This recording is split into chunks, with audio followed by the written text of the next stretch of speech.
For nearly a century, the Titanic lay hidden at the bottom of the Atlantic, shrouded in mystery. However, a groundbreaking investigation now enables us to visualize its wreckage as if all the water in the Atlantic were removed. This new perspective sheds light on whether the Titanic was damaged by the iceberg or the seabed, with scientists using advanced tools to unravel its mysteries and potentially rewrite its story. The RMS Titanic, once a marvel of early 20th century technology, was the largest man-made moving object in 1912. Dubbed unsinkable, it tragically sank on its maiden voyage after traveling 4,000 kilometers, leaving 1,500 passengers and crew in the icy depths. Despite numerous eyewitness accounts, many questions about how the ship broke apart and sank remain unanswered. Historical records are often inconsistent, making it vital to employ modern scientific methods. Since the wreck of the Titanic was found in 1985, over 20 expeditions have visited the place at a depth of 4 kilometers, an area as unfamiliar as the moon's face. However, with the naked eye and technology, viewing the entire wreck was not possible. Scientists say the earlier attempts were akin to mapping Manhattan with a flashlight from a great height.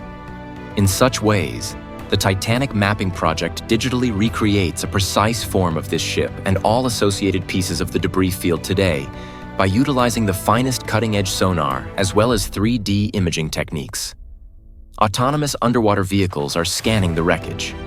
Flying some 10 meters above, it collects data millions while taking thousands of images via remote-operated subs. These scans and images are combined into a 3D model, so researchers can digitally remove the ocean and visualize the Titanic's wreckage as if it were above water. This has resulted in over 160 hours of footage and 37 terabytes of data that have to be analyzed for months. The final 3D model is stunningly detailed, offering a view of the Titanic from its bow to its stern, separated by 800 meters. 5 different debris sites are scattered around the wreck, carrying remnants of the ship and its contents. Digital reconstruction reveals Titanic's majesty, with huge anchors, the staircase covering 5 decks, and even luxurious features like a swimming pool and gym set for the first-class passengers. It is a view that stirs up some feeling to the tragic story of the ship.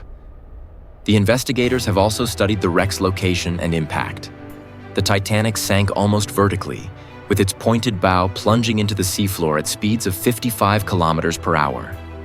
The impact with the seabed was so severe that it resulted in major damage, as parts of the ship became embedded in the mud. These results give a clearer picture of the final moments of the Titanic and the physics of its descent. This new technology brings details hidden in darkness and depth into view. The research is still ongoing with a hope to unravel one of the Titanic's biggest mysteries, the nature of the collision between the Titanic and the iceberg. It is an excellent project that makes us learn much more about the ship, but also saves its history for generations to come. The right side of the Titanic's hull was said to have been cut off by 100 meters, destroying over a third of the ship. However, eyewitness accounts revealed that it took about 2.5 hours for the Titanic to sink. Surprising investigators, as a 100-meter-long breach should have caused the ship to sink within minutes. Oceanic explorer P.H. Nars, who has made 30 trips to the Titanic's wreck at a depth of 3,600 meters, has never identified this supposed 100-meter gash. Instead, his team started analyzing ultra-high-resolution photomosaics of the wreckage to uncover the truth. Over 3,000 images were used to make a profile view of the wreckage, which presented an entirely new perspective on the Titanic's remains. Despite these clear pictures, no such large breach appears on the bow. Investigators examining footage saw smaller areas of contact. Contrary to previously assumed damage, the iceberg had probably caused damage only a little over 10 meters long.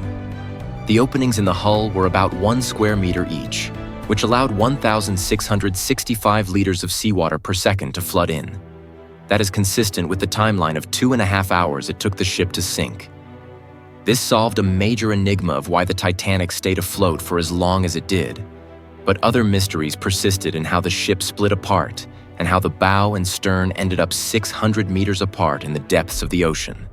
The team digitally emptied the Atlantic Ocean to continue their investigation of the wreckage. The bow section, remarkably well preserved, is 600 meters ahead of the stern, the second largest, at 120 meters in length. The stern is significantly worse off, more resembling twisted scrap metal. The large components, like the ship's 12-meter-high engines, remain largely intact, but the decks appear to have collided and collapsed during the sinking. The acoustic map of the stern shows investigators where it struck the seafloor while still rotating.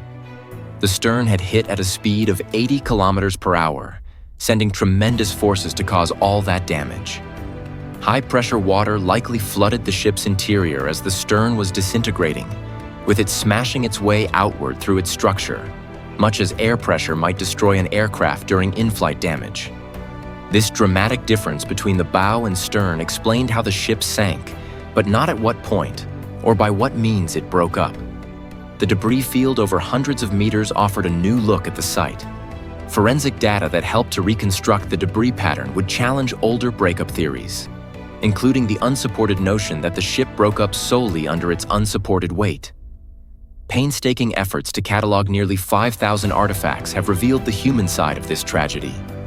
There are personal belongings like jewelry, crockery, and even a pocket watch. Each item tells a story.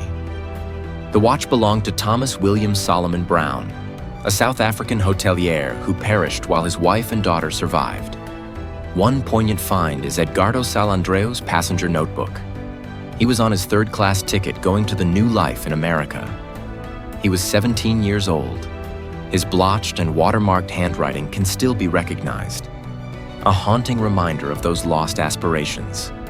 This site is now no longer looked at just as a wreck, but is considered an archaeological treasure in which the stories of unspoken ordinary people are conserved.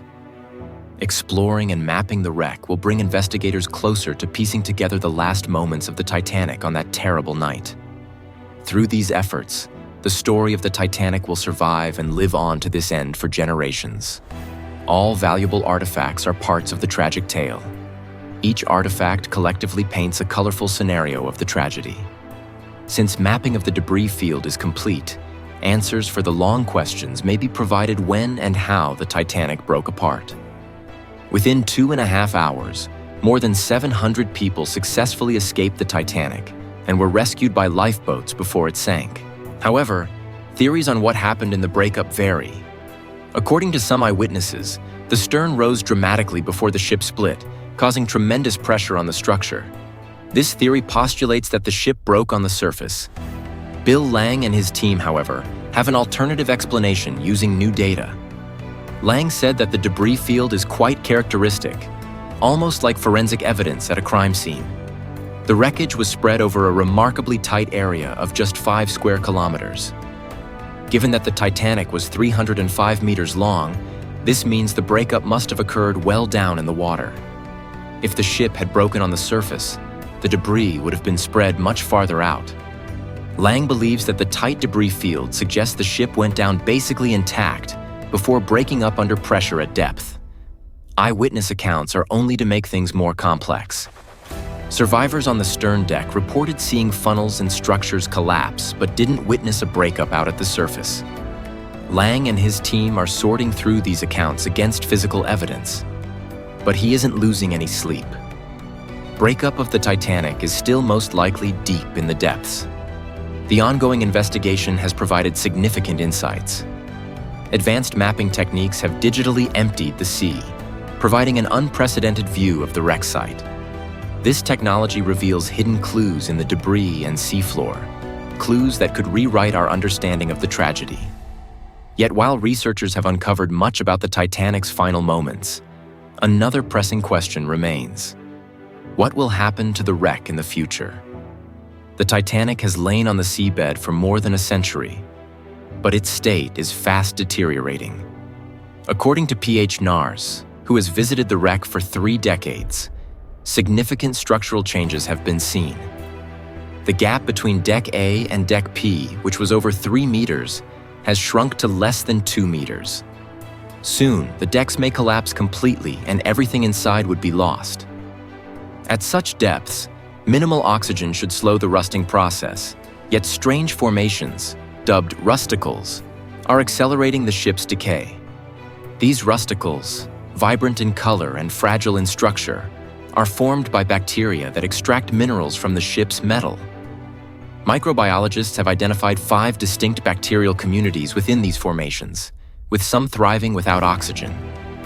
Like microscopic piranhas, billions of these bacteria are consuming the Titanic. The impact of those bacteria is profound. They don't just erode the metal, they also offer researchers a timeline for when the wreck will disappear for good. Estimates suggest that whereas the bow section may preserve its shape for another 500 years, the stern might collapse entirely within a century. By then, the wreck could be little more than a heap of iron fragments. This looming destruction raises difficult questions. Some descendants of Titanic victims view the site as a graveyard that should remain undisturbed. Others, like researcher Dev Gallo, argue that recovering and displaying artifacts is a powerful way to preserve the ship's legacy. Gallo believes these objects are historical treasures, allowing future generations to connect with the Titanic's story. One thing is sure, that the wreckage of the Titanic has been well documented, so its story will endure. Everything within the debris field has been logged, mapped, and digitally captured, so that even as the physical wreck fades from view, this legacy remains accessible for further study and remembrance.